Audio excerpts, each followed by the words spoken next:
ನಿಮ್ಮನ್ನು ನೋಡಿ ಹೊಟ್ಟೆ ಕಿಚ್ಚು ಪಡುವವರ 12 ಲಕ್ಷಣಗಳು. ಗೆಳೆಯರೇ, ಇವತ್ತಿನ ವಿಡಿಯೋದಲ್ಲಿ ನಾವು ನಿಮ್ಮನ್ನು ನೋಡಿ ಹೊಟ್ಟೆ ಕಿಚ್ಚು ಪಡುವವರ ಗುಣಲಕ್ಷಣಗಳು ಮತ್ತು ಹಾವಭಾವಗಳ ಬಗ್ಗೆ ತಿಳಿದುಕೊಳ್ಳೋಣ. ಮೊದಲನೆಯದಾಗಿ, ನಿಮ್ಮ ಹೊಗಳಿಕೆಯನ್ನು ಕೇಳಿ ಸುಮ್ಮನಾಗುವುದು. ಉಳಿದವರು ನಿಮ್ಮ ಹೊಗಳಿಕೆಯನ್ನು ಮಾಡಿದಾಗ ಈ ಹೊಟ್ಟೆ ಕಿಚ್ಚು ಪಡುವ ಜನರು ಸುಮ್ಮನಾಗಿ ಬಿಡುತ್ತಾರೆ, ಇಲ್ಲವೇ ಮುಖವನ್ನು ಸಿಂಡರಿಸಿಕೊಳ್ಳುತ್ತಾರೆ. ಯಾಕೆಂದರೆ ಅವರಿಗೆ ನಿಮ್ಮ ಹೊಗಳಿಕೆಯನ್ನು ಸಹಿಸಿಕೊಳ್ಳಲು ಕಷ್ಟವಾಗುತ್ತದೆ. ಹಾಗಾಗಿ ಏನೂ ಮಾತನಾಡಲು ಆಗದೆ ಸುಮ್ಮನಾಗಿ ಬಿಡುತ್ತಾರೆ. ಎರಡನೆಯದಾಗಿ, ನಿಮ್ಮ ಪ್ರತಿಯೊಂದು ಸಫಲತೆಗೂ ಕಾರಣ ಹೇಳುವುದು.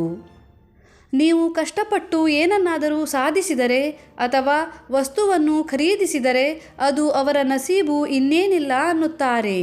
ನೀವು ನಿಮ್ಮ ಪರಿಶ್ರಮದಿಂದ ಪಡೆದುಕೊಂಡಿದ್ದು ಎಂದು ಜನರಿಗೆ ತಿಳಿದರೆ ಅವರ ದೃಷ್ಟಿಯಲ್ಲಿ ನಿಮ್ಮ ಗೌರವ ಹೆಚ್ಚಾಗುತ್ತದೆ ಎಂದು ತಿಳಿದು ಎಲ್ಲ ಅವರ ನಸೀಬು ಎನ್ನುತ್ತಾರೆ. ಮೂರನೆಯದಾಗಿ, ನಿಮ್ಮ ಮಾತಿನಲ್ಲಿ ತಪ್ಪನ್ನು ಹುಡುಕುವುದು. ನೀವು ಏನೇ ಹೇಳಿದರೂ ನಿಮ್ಮ ಮಾತಿನಲ್ಲಿ ಏನನ್ನಾದರೂ ಹುಳುಕನ್ನು ಹುಡುಕುವುದು ಮತ್ತು ಅದಕ್ಕೆ ತಿರುಗಿಸಿ ಉತ್ತರವನ್ನು ಕೊಡುವುದು.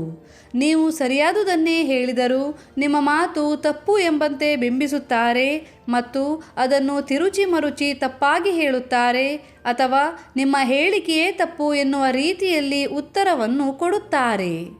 ನಾಲ್ಕನೆಯದಾಗಿ, ಹಿಂದಿನಿಂದ ಕೆಟ್ಟದಾಗಿ ಮಾತನಾಡುವುದು. ನಿಮ್ಮ ಎದುರಿಗೆ ಚೆನ್ನಾಗಿ ಮಾತನಾಡುತ್ತಾರೆ ಮತ್ತು ಹಿಂದಿನಿಂದ ನಿಮ್ಮ ಬಗ್ಗೆ ಕೆಟ್ಟದಾಗಿ ಹೇಳುವ ಕೆಲಸವನ್ನು ಮಾಡುತ್ತಾರೆ.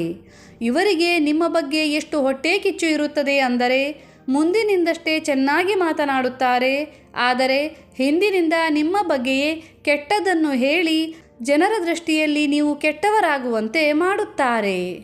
ಐದನೆಯದಾಗಿ, ನಿಮ್ಮನ್ನು ಅನುಕರಿಸುವುದು.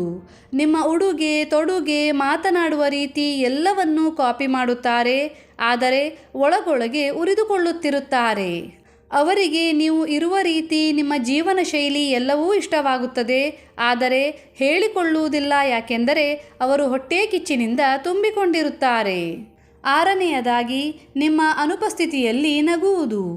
ನೀವು ಆ ಸ್ಥಳದಲ್ಲಿ ಇಲ್ಲದಿದ್ದಾಗ ನಿಮ್ಮ ಬಗ್ಗೆ ಹೇಳಿಕೊಂಡು ನಗುತ್ತಾರೆ ಮತ್ತು ಗೇಲಿ ಮಾಡುತ್ತಾರೆ. ಜನರ ದೃಷ್ಟಿಯಲ್ಲಿ ನಿಮ್ಮನ್ನು ಬೀಳಿಸಲು ಮತ್ತು ನಿಮಗಿಂತ ಅವರೇ ಮೇಲೆ ಎಂದು ತೋರಿಸಲು ನಿಮ್ಮ ವಿಷಯವನ್ನು ಹೇಳಿಕೊಂಡು ಗೇಲಿ ಮಾಡುತ್ತಾರೆ. ಏಳನೆಯದಾಗಿ, ನಿಮ್ಮ ತಪ್ಪನ್ನು ದೊಡ್ಡದಾಗಿ ತೋರಿಸುವುದು. ಒಂದು ವೇಳೆ ನಿಮ್ಮಿಂದ ಚಿಕ್ಕ ತಪ್ಪಾದರೂ ಕೂಡ ಅದೊಂದು ದೊಡ್ಡ ವಿಷಯವೆಂಬಂತೆ ಬಿಂಬಿಸುವುದು, ನಿಮ್ಮಿಂದ ದೊಡ್ಡ ತಪ್ಪಾಗಿದೆ ಎಂಬಂತೆ ತೋರಿಸುವುದು. ಎಂಟನೆಯದಾಗಿ, ಎಂದಿಗೂ ಮನಸ್ಸಿನಿಂದ ಅಭಿನಂದಿಸದಿರುವುದು. ನಿಮಗೆ ಏನೇ ದೊರಕಿದರೂ ಏನೇ ಒಳ್ಳೆಯದಾದರೂ ಅದಕ್ಕೆ ಅಭಿನಂದಿಸದಿರುವುದು, ಆದರೆ ಹೌದಾ ಸರಿ ಎಂದಷ್ಟೇ ಹೇಳುವುದು. ಒಂಬತ್ತನೆಯದಾಗಿ, ನಿಮ್ಮನ್ನು ಬೀಳಿಸುವ ಅವಕಾಶ ಹುಡುಕುವುದು. ಪ್ರತಿ ಸಮಯವೂ ನಿಮ್ಮ ತಪ್ಪನ್ನು ಹುಡುಕುವ ಮತ್ತು ನಿಮ್ಮನ್ನು ಬೀಳಿಸುವ ಪ್ರಯತ್ನವನ್ನು ಮಾಡುವ ಅವಕಾಶವನ್ನು ಹುಡುಕುತ್ತಿರುತ್ತಾರೆ. ಹತ್ತನೆಯದಾಗಿ, ನಿಮ್ಮ ಗೈರು ಹಾಜರಿಯಲ್ಲಿ ಸಂತುಷ್ಟರಾಗುವುದು. ಯಾವುದೇ ಸ್ಥಳದಲ್ಲಿ ನೀವು ಗೈರು ಹಾಜರಾದಾಗ ನಿಮ್ಮ ಅನುಪಸ್ಥಿತಿಯಿಂದ ಒಳಗೊಳಗೆ ಖುಷಿಪಡುತ್ತಾರೆ.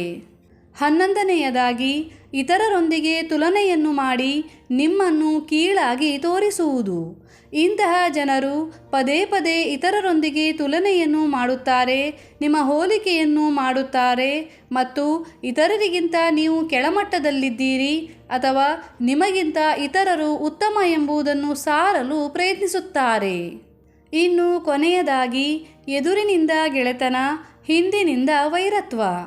ಅತೀ ಅಪಾಯಕಾರಿಯಾದ ಇಂತಹ ವ್ಯಕ್ತಿಗಳು ಎದುರಿಗೆ ಗೆಳೆಯರಂತೆ ವರ್ತಿಸುತ್ತಾರೆ, ಆದರೆ ಒಳಗಿನಿಂದ ಹೊಟ್ಟೆ ಕಿಚ್ಚು ಪಡುತ್ತಿರುತ್ತಾರೆ.